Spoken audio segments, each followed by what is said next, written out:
1982 saw the release of one of the quirkiest movies in a major horror franchise, Halloween 3 Season of the Witch.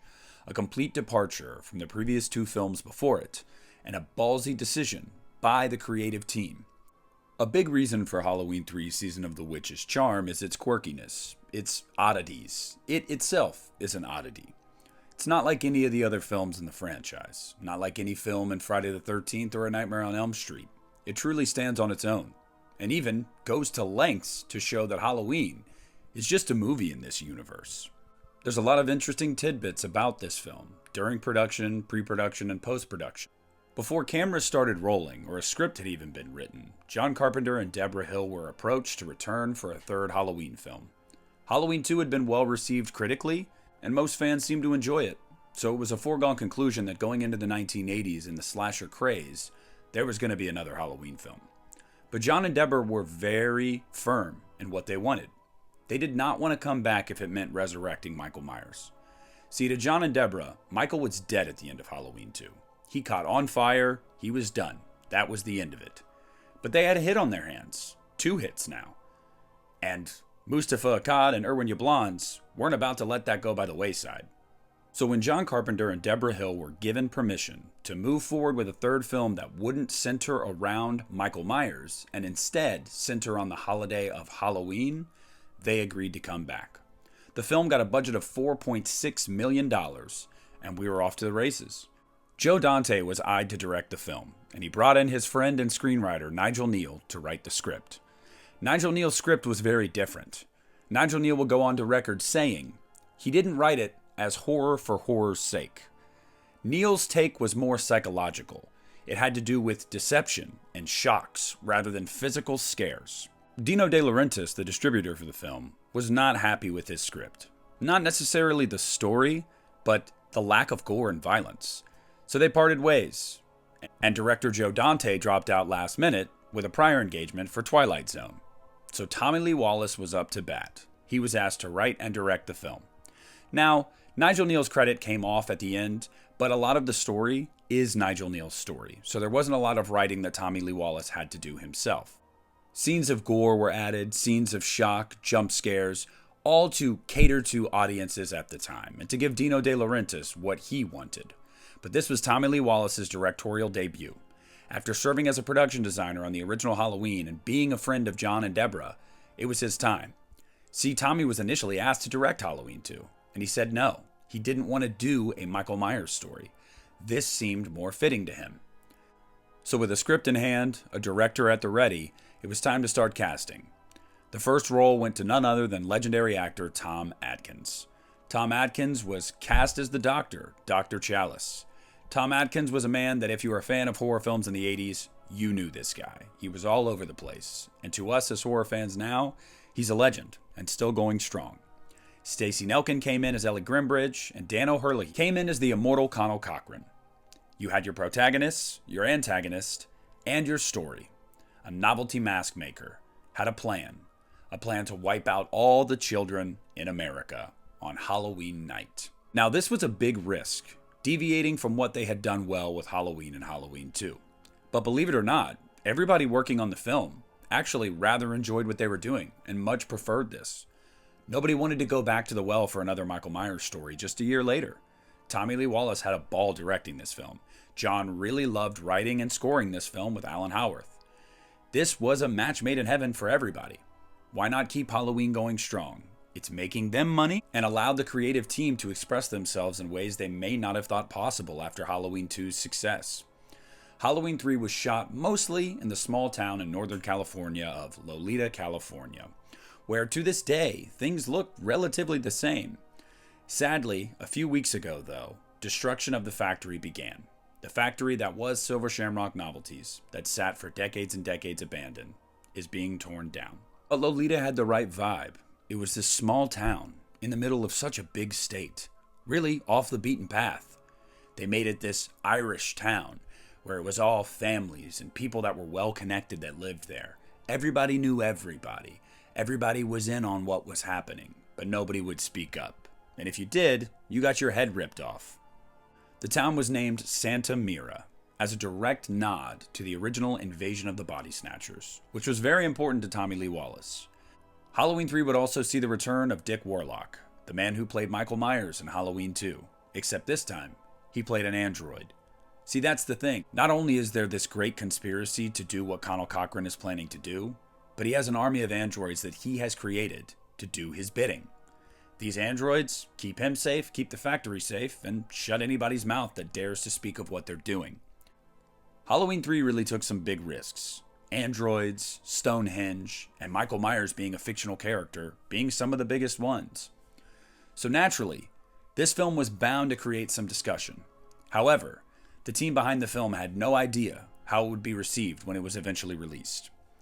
Halloween 3 tanked, both critically and commercially.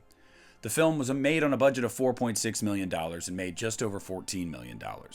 Now, it probably didn't lose them any money in the long run, but after the massive successes that were Halloween and Halloween 2, this was a red flag. On top of that, fans were incredibly angry, my mom being one of them. Having seen this film on opening night in theaters, she was angry. Where's Michael Myers? Now, I've heard people make the argument over the years, well, if you saw a TV commercial, you would know it doesn't have Michael Myers in it. The tagline was, "The night no one comes home." Maybe, but back then, times were different. A lot of people would get their news from the newspaper. You would see a new movie playing in the newspaper. This weekend, this movie comes out. If you never saw a TV spot for it, or if you did and it was just one of those 15-second spots, maybe they're not going to show Michael Myers in that. Maybe when you're just flipping through the newspaper, you just see Halloween 3, Season of the Witch, now playing. Here's the show times for this weekend at your local theater. That was the case for my mom. She had no idea going into it that Michael wasn't there. So with negative reviews, negative word of mouth from fans, and a low box office, Halloween was in danger. And this hurt a lot of people involved in the film. Tommy Lee Wallace was particularly bummed about it. He was really happy with the movie they had made. John Carpenter and Deborah Hill, it totally changed their career trajectories. They were going to be a part of Halloween for years to come, making new anthology films in the series, year after year. Halloween 3 put a halt to that as soon as it started. And Michael Myers lay dormant for 6 years after that. But as we sit today, Halloween 3 has become a fan favorite. It's a cult classic. It's this quirky little movie, the little engine that could. It doesn't stop. Halloween 3 has so much about it that makes it as great as it is. Whether it's Tom Atkins' performance and just being your everyman dad that you want to root for. He's not a superhero, but you kind of just look at him as a superhero because he's Tom Atkins. It's the mustache. Whether it be the captivating performance of Dan O'Herlihy as Conal Cochran. He steals the show every time he's on screen. Whether it be the setting, this perfect little Northern California town that feels straight out of Ireland. Whether it be some of the effects. Halloween 3 went bigger, even from the opening sequence, which took weeks to create. The Don Post masks that are iconic now, that keep getting brought up in Halloween lore years later. Look no further than Halloween Kills. They've become a staple. You can buy them at Spirit Halloween every year. It was a movie talking about anti-capitalism, anti-corporations, anti-children. It was a nihilistic movie, a nihilistic approach to a series that sure was nihilistic, but was nowhere near as deep as some of the themes that this film was trying to pull off, and successfully pulled off. The reason Halloween 3 was hated when it came out is because it's just not what people expected or wanted at the time. As years have gone on and more Halloween movies have come out with Michael Myers, people have really lightened up to Halloween 3, taking it for what it is. It's a great 80s sci-fi horror film. It's got everything you could want.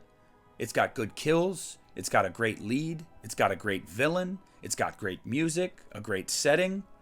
There's just so much about this movie to love. Halloween 3 didn't have a troubled production. A lot of people would look at the film itself and the departure that it was and go, oh, well, that must have been a headache. No. Everybody involved really enjoyed what they were doing, and they were proud of it, and they had every reason to be. But the film would take years to catch on.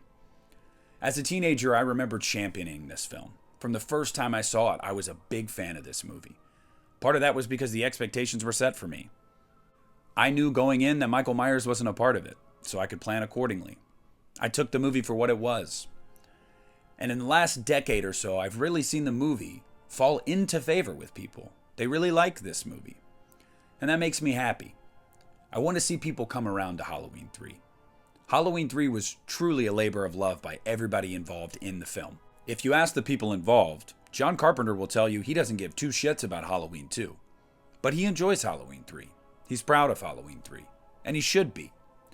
If you ask the people that saw the movie when it first came out, probably 9 out of 10 of them would say negative things about the film. But that's what time does. Time allows us to step back and look at this quirky little movie through a different lens. We can smile at the parts we're supposed to smile at. We can be captivated by the music or what's happening on screen. We don't have expectations. Expectations kill everything.